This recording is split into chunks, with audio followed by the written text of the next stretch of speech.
our you'd be able to revisit or even share the link to the recording. All right, so for the new participants, I'd just like to introduce Infinite Care to you. Infinite Care is a mental health organization which partners with companies in order to provide the right, relevant, and timely mental health care for their employees.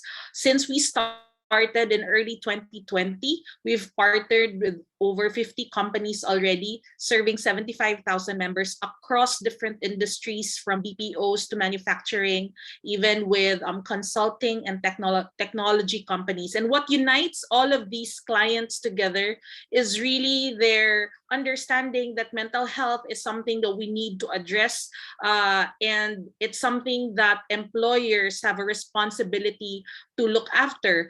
We've seen the rise of mental health issues, especially in the workplace. It has affected health and productivity.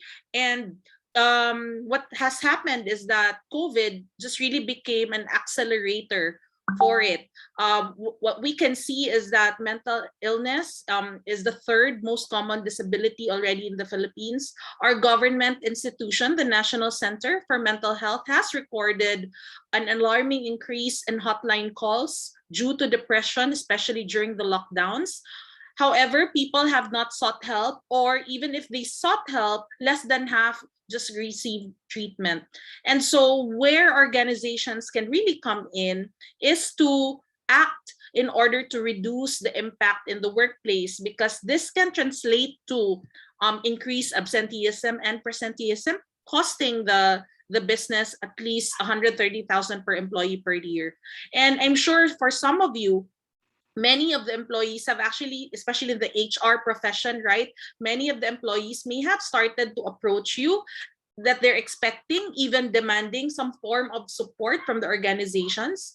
And if not that, then you've probably also seen that there's legislation that the Department of Labor and Employment released memorandum last year, where it is compelling organizations to create policies and design programs that can provide adequate mental health support to their employees. So if you don't have a partner yet in running your mental health programs in your organizations, Infinite Care is here to help. We are a comprehensive platform for mental health support. We provide programs to help in education, in improving the understanding of mental health in the workplace, providing a common language for employees and leaders alike. We provide support through our counseling, our helplines, and we provide insights, especially for HR, who is also trying to navigate this new world where it's important to look at the holistic aspect of the employee's well-being. So that's Infinite Care. So if you're ready to build a more resilient workforce, you may reach out to us at info@infinitecare.co after this talk. So without further ado, let me now turn you back to Paula, who will introduce our speaker and our topic for today.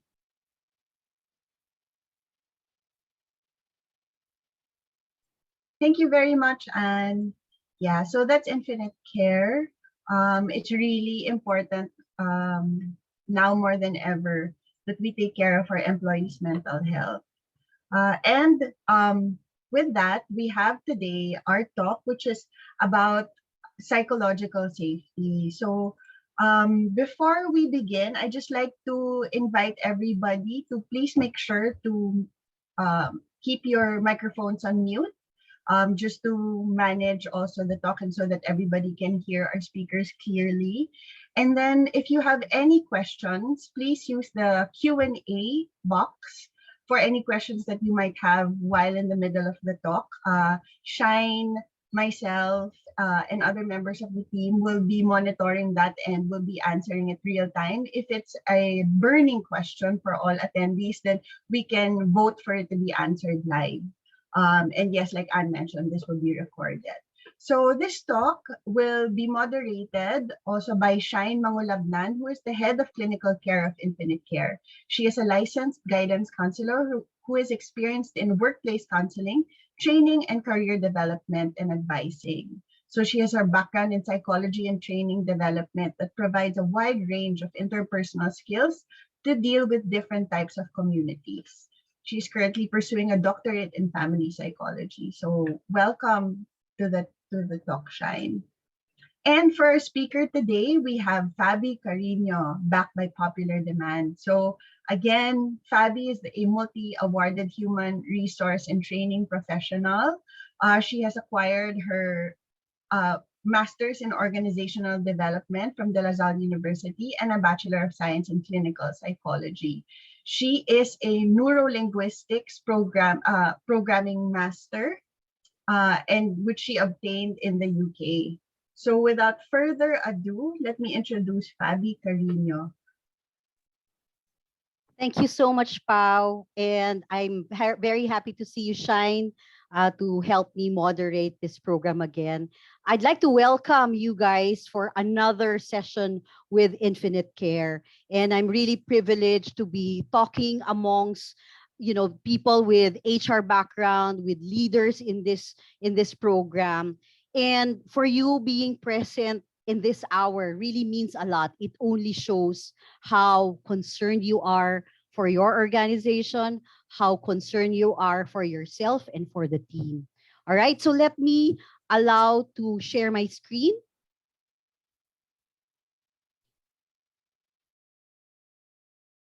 Go ahead, Fabi.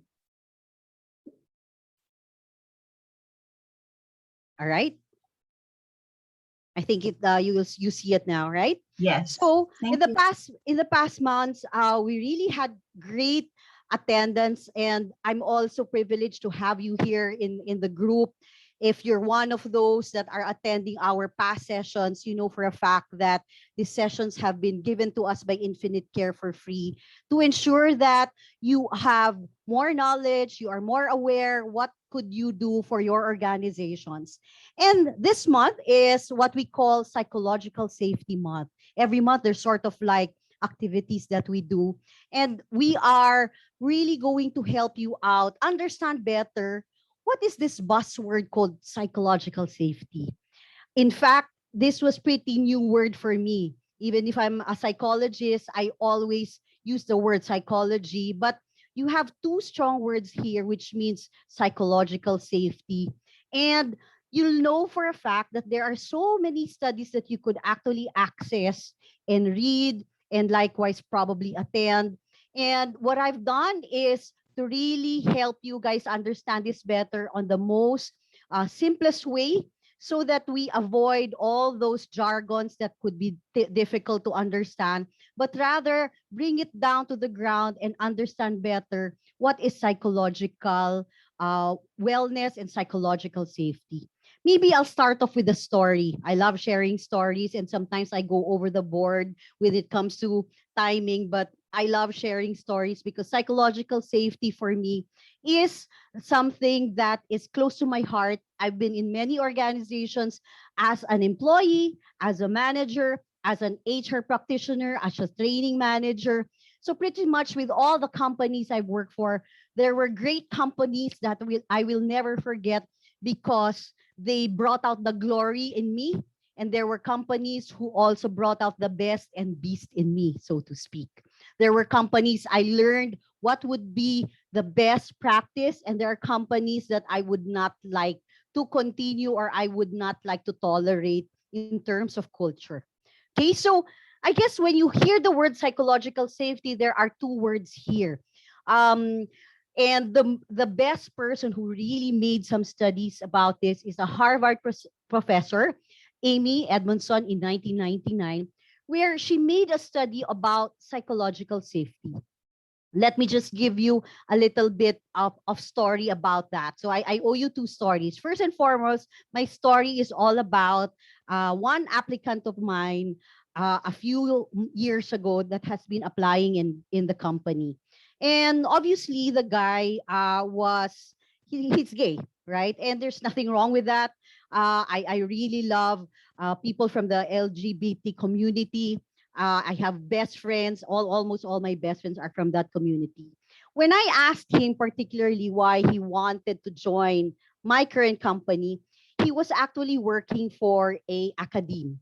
And he told me that he is having such a challenging time to be himself. And he admittedly told me that, he's gay, but he couldn't be gay openly in his current environment. And that's the reason why he was looking for a new organization that would embrace his individuality, his diversity, and to be able to get that inclusion.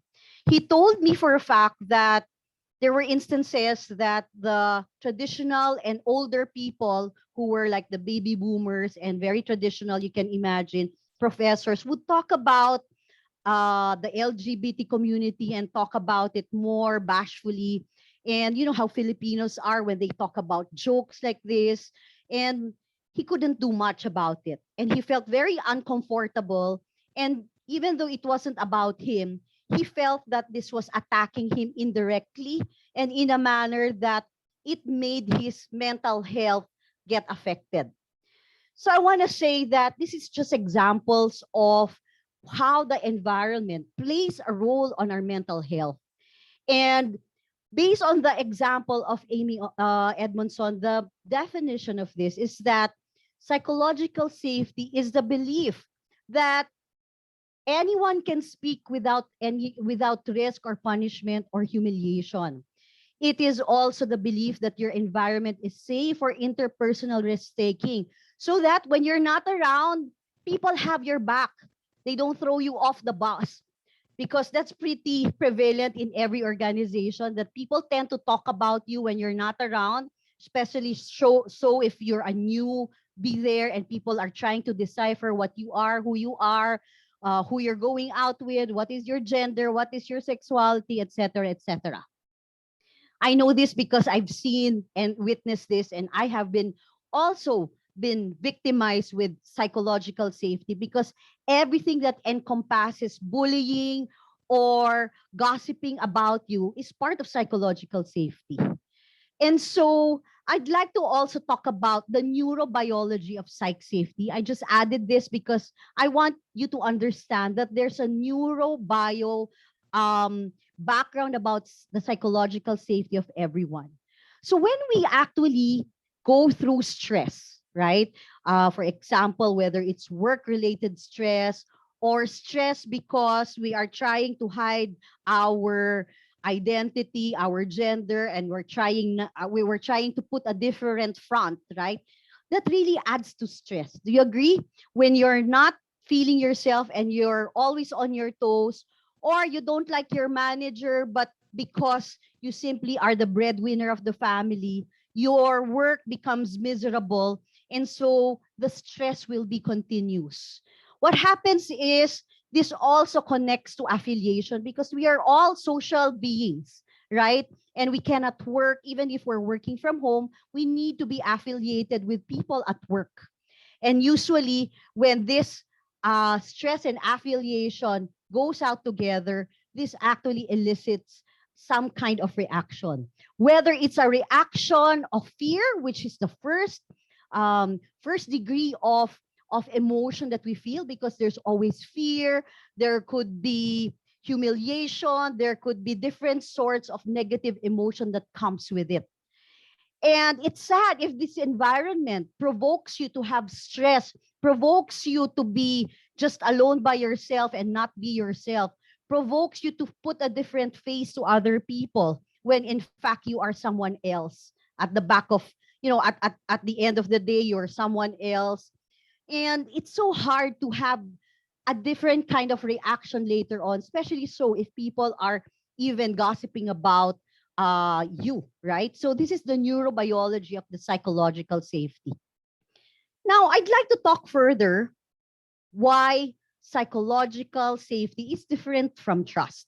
So let me also define what would be the difference between a psychological safety definition compared to trust. When it comes to trust, they could be similar with psychological safety, but what makes it different is that trust is when you ask something like, will you give others the benefit of the doubt when you take risk?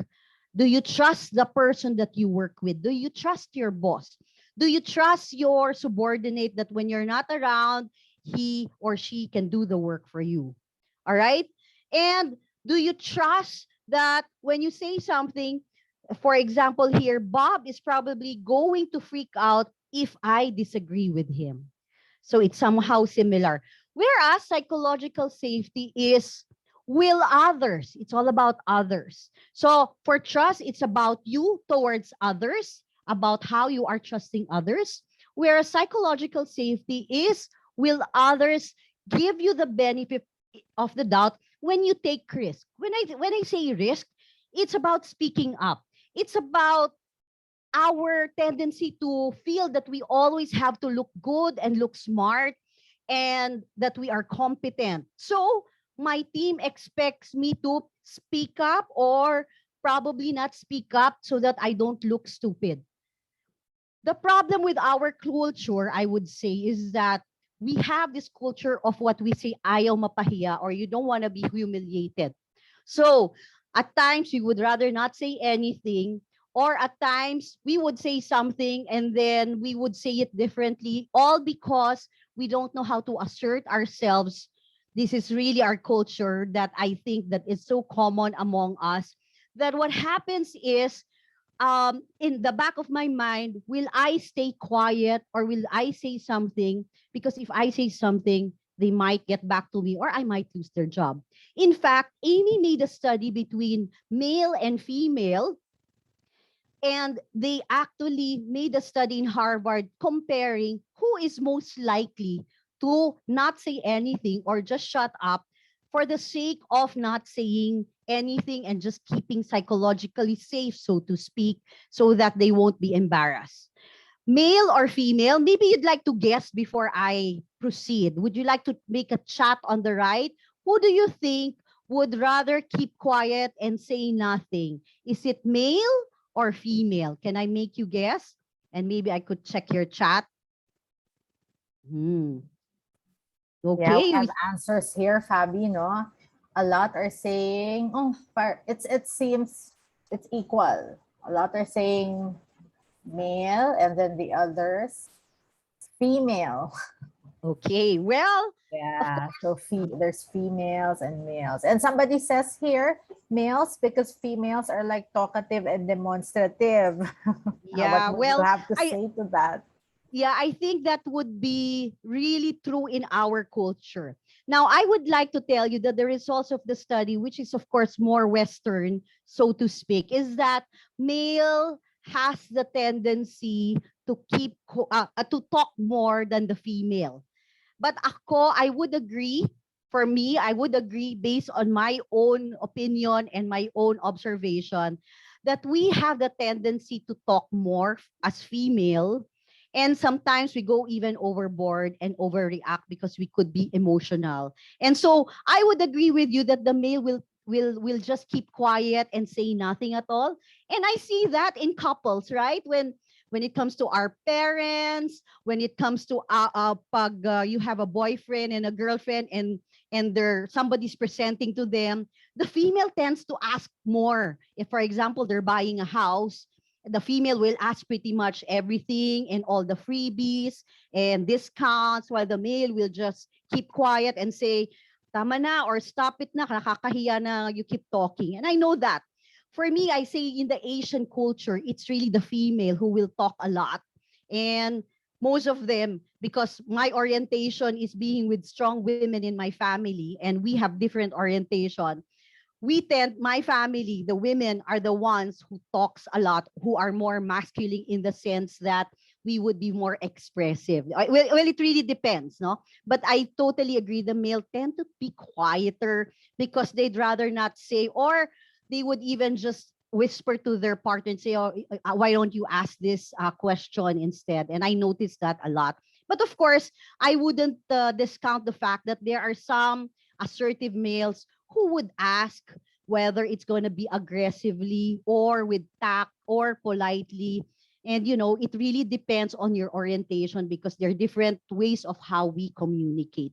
So as you can see, the difference is trust is about you over other people, whereas psychological safety is other people's view of you on whatever your version is and whatever you're manifesting and showing. All right. So let me move on now by talking about what is the difference also. Remember, psychological safety is not about comfort. It's not being able to talk and just complain and rant every day. I don't like employees also in the company that tends to complain and complain and complain, that no matter how much you give them, that no matter how hard you give them, and I know this for HR practitioners, I know you would have to agree that we give our everything, that we spend more time in actually serving our customers, our internal customers, and people are comfortably really just complaining. So psychological safety is not just comfort, that there is no room for growth at all. Psychological safety is not lack of accountability. Just because it's safe is that you will not do your deliverables, you will not be able to find that timeline to meet. And psychological safety is not a guarantee because it's not an overnight process to fix a culture of organization. Sometimes it takes years, sometimes it even takes generation, because a lot of companies globally and in the Philippines has been present in the company for more than 50 years, 80 years. I've spoken to family corporations that the company has been there for 90 years, 100 years. And, beautiful that they have been stable enough to do so. But I'd like to tell you that it's not the product, it's not the longevity of any company which makes a company psychologically safe to work for. A company also that has psychological safety behaviors is more on the right side. If you see on the right side, there is more achievement and you are more on the learning zone. So it means there is high accountability and there is high psychological safety, which means that people can be themselves, people can contribute. They're not afraid to speak up and suggest because they know that they simply are there to give a suggestion, to give their own observation. And that is the time that, there would be a lot of mistakes, but there will be a lot of learning. In fact, just to go back to the study of Amy in Harvard also in connection to this grid that she made about accountability and psychological safety, she made a study where she went to hospitals finding out which among the teams had a lot of mistakes when it comes to medical aspects, right? So I'm not really sure what that meant because that's scary to hear that, our hospitals can commit mistakes. So she made some studies in the hospitals nearby her area. And then, of course, she was trying to find out if there was a correlation between great teams and mistakes.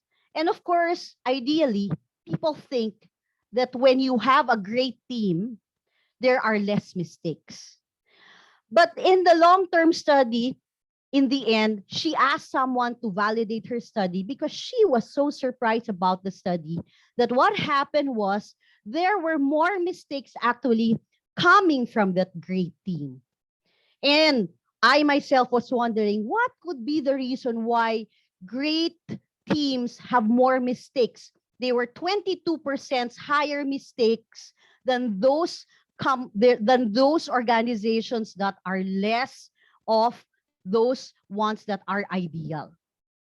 Maybe you'd like to guess, why do you think that great companies have more mistakes, committed more mistakes compared to companies that were lesser? Can anyone chat? What do you think would be the reason why companies of this kind of style would have more mistakes? Yeah, we have some answers here, Fabi. Because they are more confident to take more risk. Absolutely. They're more risk as well, right? And making mistakes and learning from them contributes to greater innovation also. Absolutely. Not being scared to speak up, right? And, putting out ideas. Correct. And absolutely talking about mistakes without any fear. Can you believe that some companies like Toyota, who became one of the standards for psychological safety, talked about one leader who actually, instead of talking about what is working well, he always starts his meeting as to what are the current problems that we have and how can we do to resolve it. In fact, there was an American intern or manager that was working for him in Tokyo. And what happened was the manager, the American manager, was trying to boast his success and how he's good and all that. So he started off with a meeting for the first time with the president and said, you know, I am good at this, I did this, blah, blah, blah, blah. And he really made the face and grinned and said, you know what, stop. I know you are good. But you know what? I'd like to know what is not working and what are your mistakes. Can you imagine how that feels, right? Because I know for a fact that I myself, when I am in a meeting, nobody talks about their mistakes.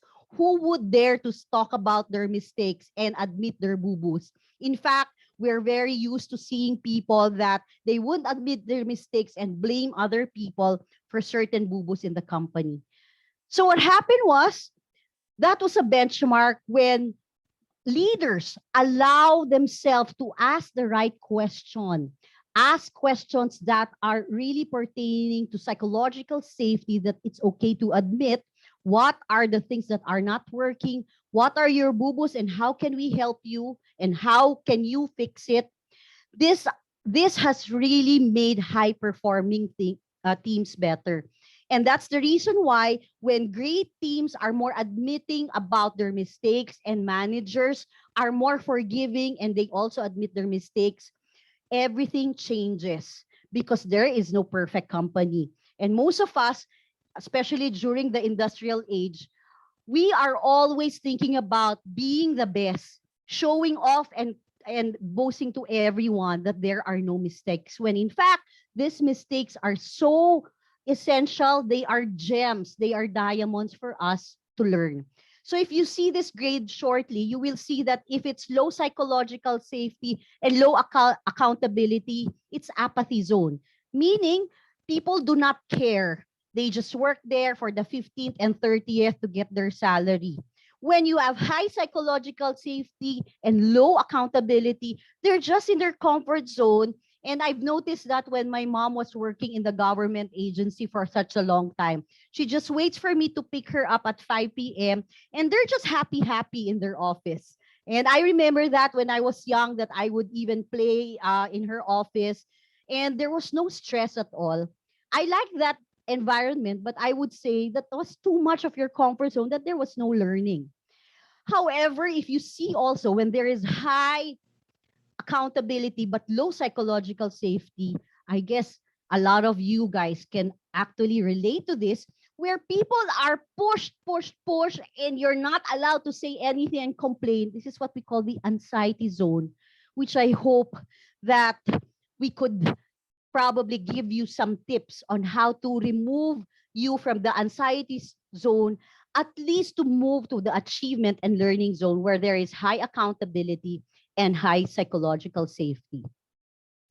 Now, I also want to tell you that there is a study of 200 plus interviews with Googlers and employees and studied more than 250 attributes of 180 Google teams. Well, as you know, Google is a dream company for everyone. And people have talked about that Google is not a perfect organization. In fact, even if it's a technology company, it's part of the Blue Wave company. They made a study over a 2-year period. And it's not about the product because we always use Google and we love Google a lot.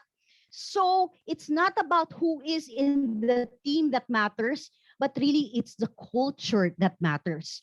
So based on the study, they looked at what are the 5 key dynamics that set apart why successful teams really are thriving and what will make it really different from other teams in Google. And I'd like to highlight 1 to 5 that the first and foremost attribute that is different is the psychological safety. And when you design psychological safety, is that team members feel safe to take risks and be vulnerable in front of each other. The second is about dependability, where they can depend each other. That one is absent, people do not feel guilty that you were absent because people are talking about you and people have your back when you're out there. You know, that kind of feeling that you feel guilty and that people will talk about you that you took a leave. That is part of dependability. And then you also have structure and clarity. You are clear about your expectations. It's not that at the end of your performance evaluation, you would be blaming each other that you are not at par with the average or below average, because from the very beginning, you know what is expected from you as a new hire. You know what is expected from you for 2021. And I know for a fact 2021 is already ending, so performance evaluation is already there. And what kind of environment is also there when it comes to performance evaluation, if it's present even in your company? Because there has to be a way for us to identify positive behaviors, reward them, and correct behaviors that needs to be improved.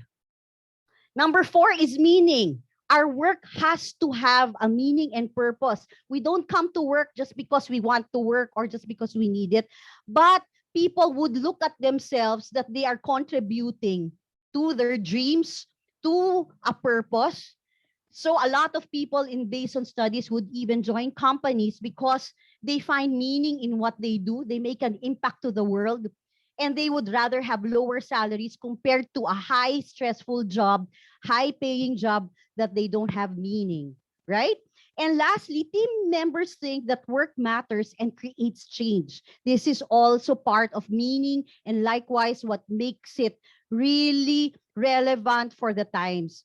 When I used to be formerly in training and development, what I enjoy about it is that my ability to influence a lot of people way back at the time when I was full training and development, I felt that the impact was stronger when it comes to dealing with people, coaching people, finding a wider reach. And these are the 5 areas called Project Aristotle that you should also read. It tells us what will set your team apart. And these 5 essential aspects or key dynamics needs to be present to make sure that you are in a psychological safety environment. Now, let me take a little bit of rest while you take out your mobile phones, while Pau will also check on the Menti Meter. How do you feel about your how do you feel about your psychological safety at the workplace? Okay, so I want you to answer that in one word. I'd like you to think of a time that you were working in a high performing team. How did you feel? Just one word. So I'm sure if you are a fresh graduate, you still work with a high performing team, whether it's in your school. If you've been an experienced HR practitioner, you work with a company that is really, really unforgettable because it's high performing team. Can you tell me how it felt to work in that company? Wow, the word valued is already there. Yeah. Anything else? Valued, useful, Useful. Mhm. empowered.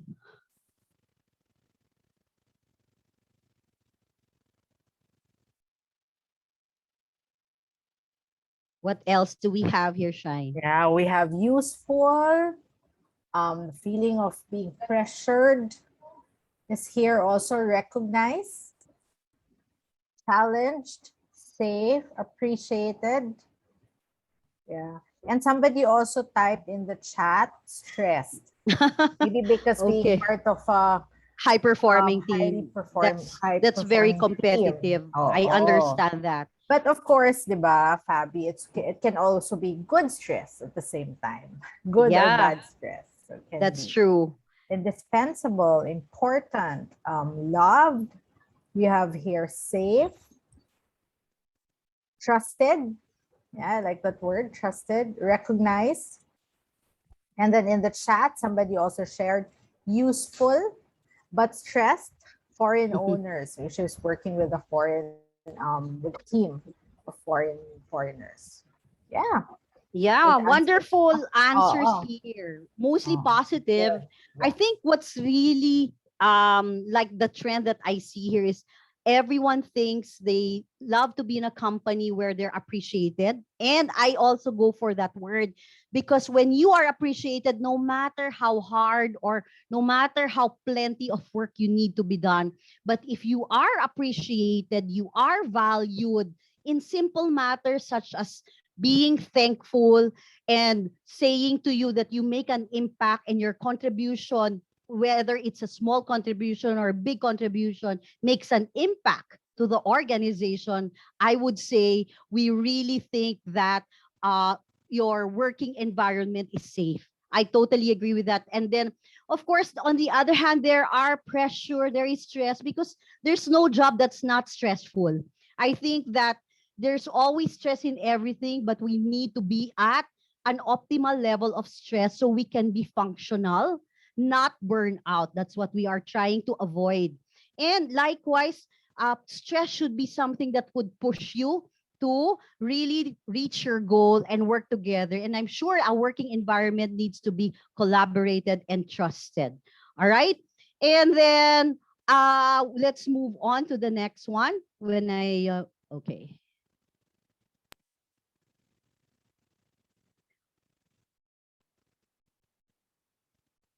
Hold on, let me just share again my screen.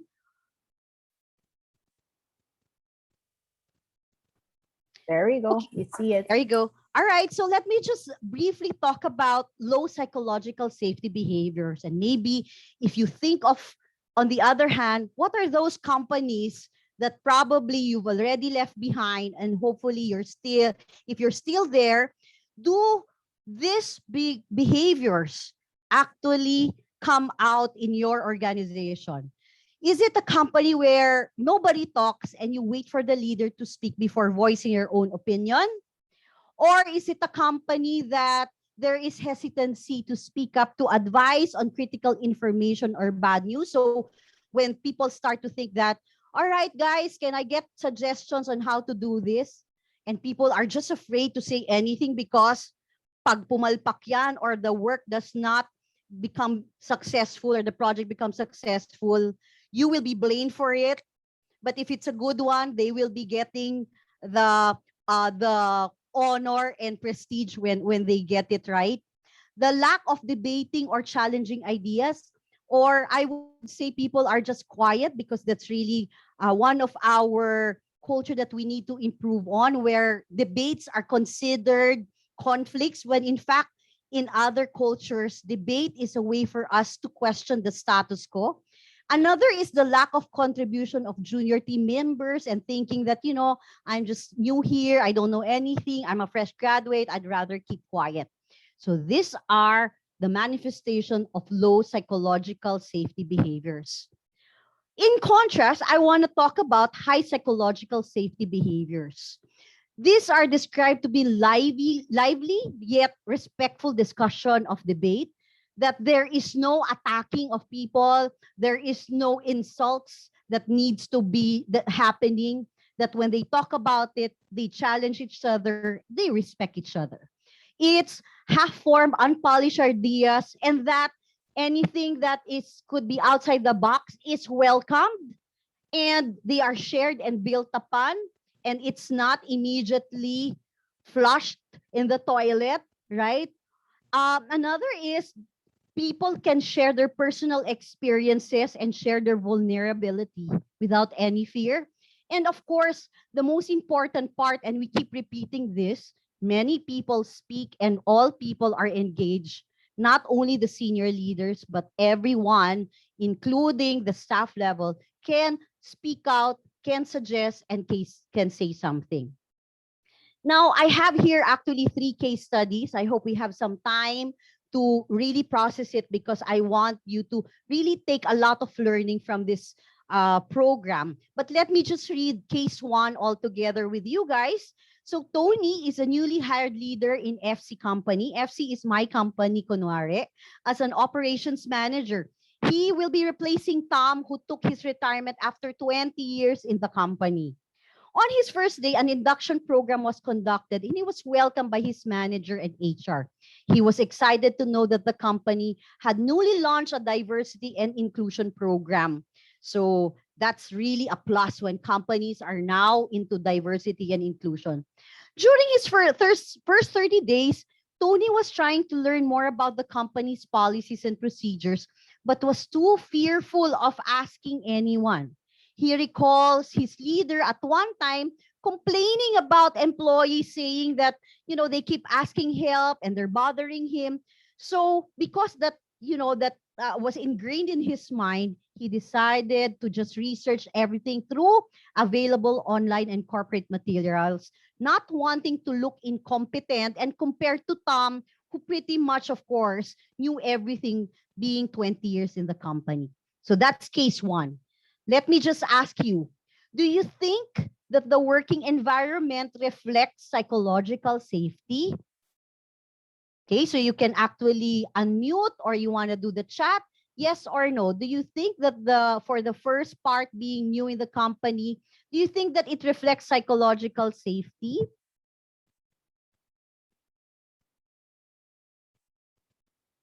Yes. Yes, So there are answers. Yes. yes. Okay, A so lot are saying yes. let me ask, what behaviors do you think of psychological safety could be lacking of the example, but let's not call it lacking. What do you think were the manifestations since you said yes, it psychologically safe this organization is considered? What do you think is that behavior? Okay, do we have answers here? Some said also no. No, there are If three. someone would like to talk, I think Okay. they can raise their hand and we can unmute them. So if someone Okay, wants wonderful. to, Great. That's And better. somebody also shared here that I think what it lacks is acceptance. No? It lacks Fabi? acceptance. Lacks Okay. acceptance. All right. Okay, any other answers? Don't be shy. You can share. We are in a psychologically safe environment, by the way. So if you want to share anything, can I go back to the previous slide? Go Sure. ahead. Let me talk. Let me read it Yeah. again, or you can take a look at it. So the question again here, is this an environment based on this context that this organization is a psychologically safe environment for Tony, who is a newly hired leader in the company?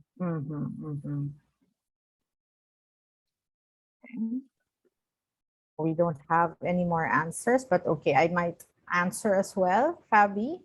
Sure, I go think, ahead.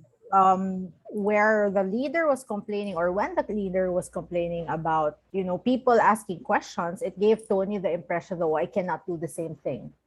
I'm scared that if I do the same thing, I will not be good enough. Or he might have an impression also that I'm not capable of doing what I'm supposed to be doing. So clearly, it's not very safe because as a leader, you're not supposed to blurt out things, no? Such as, okay, why are people asking a lot of questions? Why are they saying this and that? But instead, be open to the questions that are being asked in order for them to feel like, okay, we are being heard, or you are being heard, or you want to know more about the company. Correct. And that is actually very common among new hires, that because they want to look competent, they want to look like, hey, I know everything. Don't look at me and belittle me. I'd rather not ask. Yeah. I would like to say that the company also has no fault in that if you think that way, because it takes two to tango, guys. The company sets the stage. And if you feel that there is such thing as hiya because you don't like to be humiliated by asking questions, then you have to also realize, why do you feel that way? Is the company really not providing you an opportunity to ask? Or is it you just because you don't want to look that you are incompetent that you'd rather not ask? Because we're always trying to look at our ego, that when you're asking for help, we look like we are incompetent. I want to actually stress this. As HR practitioners, we have to welcome our new hires in their first month, in not only on their first day. That's why I actually stress here in the first part is people has this beautiful experience during day one, and they say, wow, this is a great company to work for. Then they tend to be disillusioned because they don't feel that inclusion coming from the organization. It takes two to tango. Let me repeat that. The company is responsible for the inclusion part, on how they can include the team, whether there is a body system that they can put for the new hire, or the manager can set expectations with him so that he doesn't need to ask anything anymore. Are there materials that is ready also for the company? In the same manner, it's so natural to feel like an outsider in the beginning, but it's also essential to make a step to reach out, because it's okay to ask. It's okay to ask for help. And sometimes it's in our mind that the psychological safety is not there because it's all in the mindset. So I would say it takes two to tango. Both new hire, manager, and the company should set the stage for our new hires. Okay? Now, let me move on to the next example. So the next example is a group of people who are all HR practitioners. Joey, May, Janet, and Maita has been working in this business process firm consisting of 700 customer service agents. Maybe you can relate to this. So it's a small group. Remember, our ratio is that you have to have 100 people for one HR or one trainer. Their tenure ranges from 3 to 5 years as an HR business partner, and they report to Sam as the HR director. I'm not pertaining to anyone here, but this is a scenario based from my own experience too. Sam is a tough boss.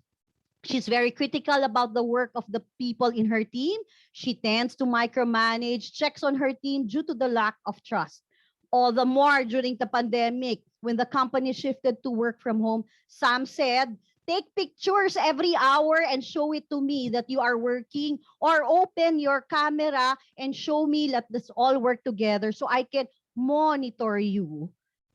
In addition to the normal work that we do in HR, she committed to her stakeholders 6 initiatives, and she assigned this to 4 people on top of the daily work they need to perform. They all feel burnout, but no one wants to say anything to Sam. They prefer to just talk about it after work, text each other when Sam is not around and when Sam is not part of their group chat. And some people do that. They have their own group chat. They talk about bosses or the culture of the organization. All right. So the question here is, what behaviors on psychological safety is lacking in this example? Can you also share what is your assessment of this situation? And can you relate to that? That you could probably have a tough boss, but all of us can't say anything because it's so challenging. Does anyone relate to that? It's really trust, right? Yeah, Trust it is such a is. huge currency, Mhm. right? The lack of trust of Sam to her team really impacts the way she works with her team and Mhm. really impacts how people would work. Mhm. Don't How you? they would deliver as well, no? Because Yeah, how would you want to work if you're not being trusted, diba, Fabi? So we have answers here saying that lack of trust is missing, right? In this scenario. totally agree to that. And it's so hard. And I have some people who have been asking me these questions in the past talks that we've had. How do you deal with this kind of individual with lacking trust, right? Because they have an issue about trust and they want everything in control, right? For me, two things. Someone has to give feedback to this individual and its impact to people. So if it's not coming from people, if you have a 360 degrees sort of like feedback mechanism, that would be good. But if not, then one of them should have the courage, because it takes courage to talk about feedback. It takes courage to actually let probably the boss of your boss know what's currently happening, and you can give constructive feedback, not based on chismes or gossip, but based on facts. What will make it different to be constructive is that it needs to be factual, and you can give the feedback on how the impact would be. I always want to give feedback that would value and make the person realize that that feedback will be better for that person to become a better manager, or a manager that will stay longer in the organization. It's easier said than done, but That's I right. know that we are in a challenging situation when a boss is the problem. So if you are a boss in this call, you may also have to think and ask yourself, are you part of the problem or are you part of the solution? Are you the one causing the psychological unsafetyness of your team, because you tend to be pushing about results and lacking that compassion? I've seen that in some companies where that is the culture. If that is the kind of culture, high anxiety again, where there is low psychological safety and high accountability, then I can tell you, you are all anxious and everybody is just on their toes. So sadly, if you are in that kind of company, there is something that you can do. It's through communication, feedback, and it's accepting feedback of leaders to admit that there is something to be changed, or it's also a culture change exercise that is not done overnight, but it's a process of admittance, it's a process of acceptance, and it's a process of acceptance to change and willingness to do the action. So that's what Right. I can say. All right, do we have Thanks, any Fabi. chats? Yeah, I think you raised a really good point, and I know we're coming up to our 12 o'clock mark, but it's a rich discussion, no? So I just wanted to take this time to let the audience know that we might go a little bit over time, but we'll be wrapping up soon. To your point, Fabi, I just wanted to ask also how, like, practical tips on how do we give upward feedback to a boss? I know that's something that's really hard for managers, for juniors. What is the right language, or like what are you supposed to do practically? Are you supposed to set a one-on-one? If you have facts, like would that put that person on the defensive? Like, can you give us from your HR experience what is the best and non-defensive way to talk to a boss? I'm smiling because I have recent experiences on this. I also had that challenging on the spot itch to talk to someone, but I was afraid because I felt that the personality of this individual will go ballistic in terms of if you would be giving feedback. First and foremost, don't give feedback if you're not ready for the reaction of that individual. First and foremost, study if this individual is open to feedback. If he is open to feedback and you see that he gives feedback to you, especially so that your communication and your relationship seems to have a trusting relationship, then go for it. I would say that you would use the line, um, asking for your permission to give feedback. Is it okay that I give feedback to you? So ask permission first. That's so essential. It's kind words to say. It's inspirational. It's not attacking. All right. So is it okay that I give feedback? Is it okay that I ask your support on something? Because it's a cry for help. And people like to be needed. And when you say, ma'am, I'd really need your help on something. Sir, I really need your help on something. Of course, they're like, yeah, what do you need? You know?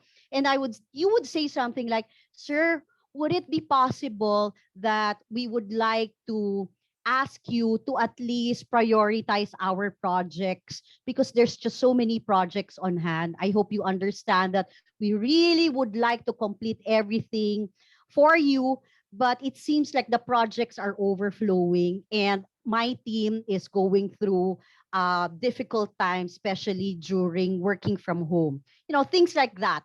You have to find the right words and not just attack because you are going to also make this person either feel attacked or you will also help this person. Another another thing that I would say is that if you want to make sure that the person would be welcome to feedback, or is not welcome to feedback rather, yung talagang difficult to talk to, then you'll need to talk to the boss or somebody close to this person and just say that, I would like to give you feedback. Like, for example, in my current organization, one of our employees did something wrong and he or she's taking accountability for it. But he or she was more safely talking to me compared to talking directly to the boss. So I find this an opportunity for me to talk to that person because you have to find that right person to deliver the talk if you are not brave enough to do so. Okay, so Thanks, same experience, Miss Fabi. That's always my first phrase. The person will always say, okay, but later on goes on ballistic. That's true. But what can we do? He said he's open to feedback. Okay, so let's move on. I will now move on to the tips on how we could make psychological safety environment in your organization. As a leader, let me just summarize the 10 tips that I have written down here. If you're a leader, everything starts from you. Your examples, the behaviors you manifest really makes an impact to everyone. The words that you use. So make sure you set a safe place for your team. You please listen. Use your ears more than your mouth. That's the reason we have two ears. And that's the reason why our face is designed in this manner. We observe, we listen before we talk. All right. So please genuinely listen and understand and not listen and then just forget about it. Show appreciation of the team, reward them no matter what. Small things count a lot. Give constructive feedback, sandwich method for some people, good feedback, bad feedback, and good feedback. If you have a mature one, then you can be very direct at it.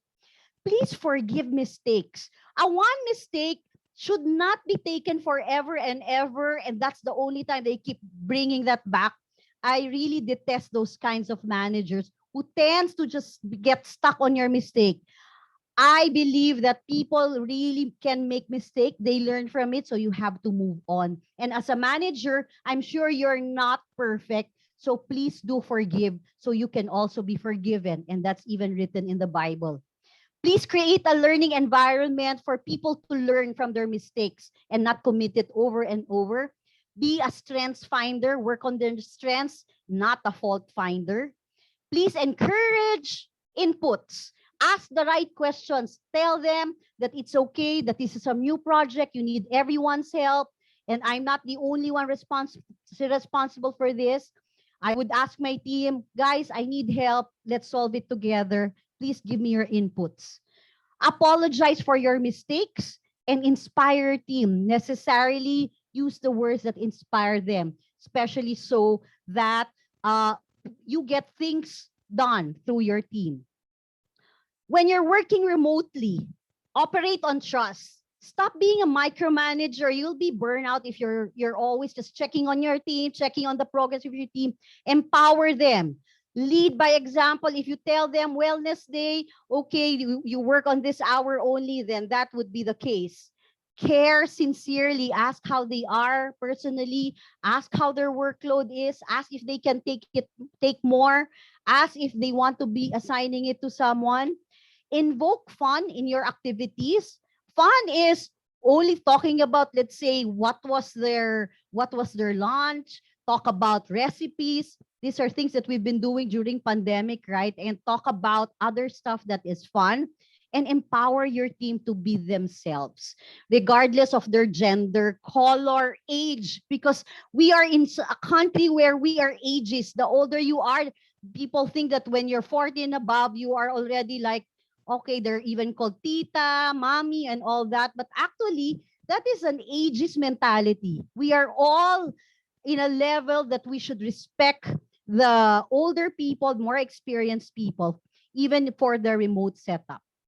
Now, this is my last slide, just to summarize. These are quick tips that has been implemented and what you can do for today.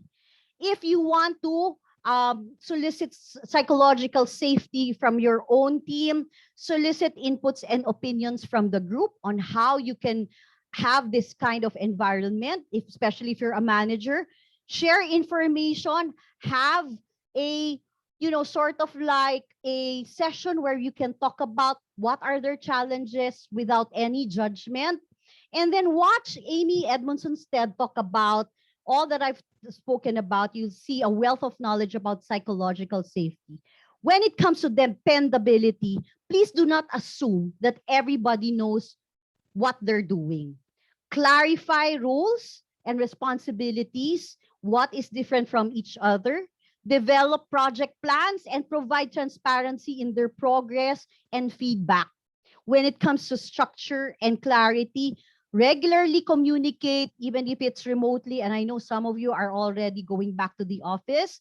Ensure that you have team meetings that is not too long, because the maximum meeting should only be at least an hour, and then you could actually email each other also.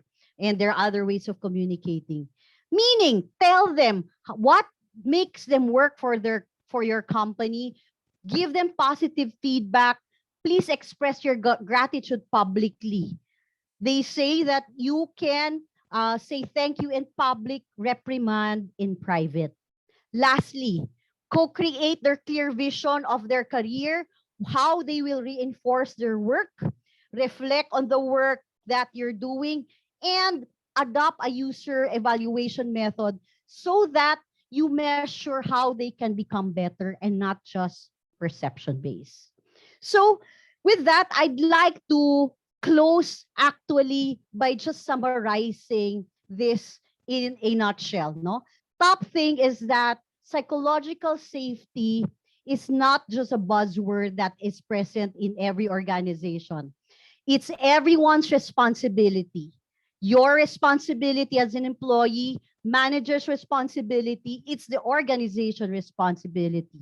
It's not an overnight success, but if you want to do ladder steps in doing so, then find out. You can have surveys or you can have individual discussions with your manager on how you truly feel in this organization. And number three, you will always have to look into that no matter how good your product, your service, your company is, it boils down to culture. What kind of culture would you like to build for your organization? With that, I'd like to close and like to thank everyone for participating in our fourth program that I have been invited to talk about on psychological safety.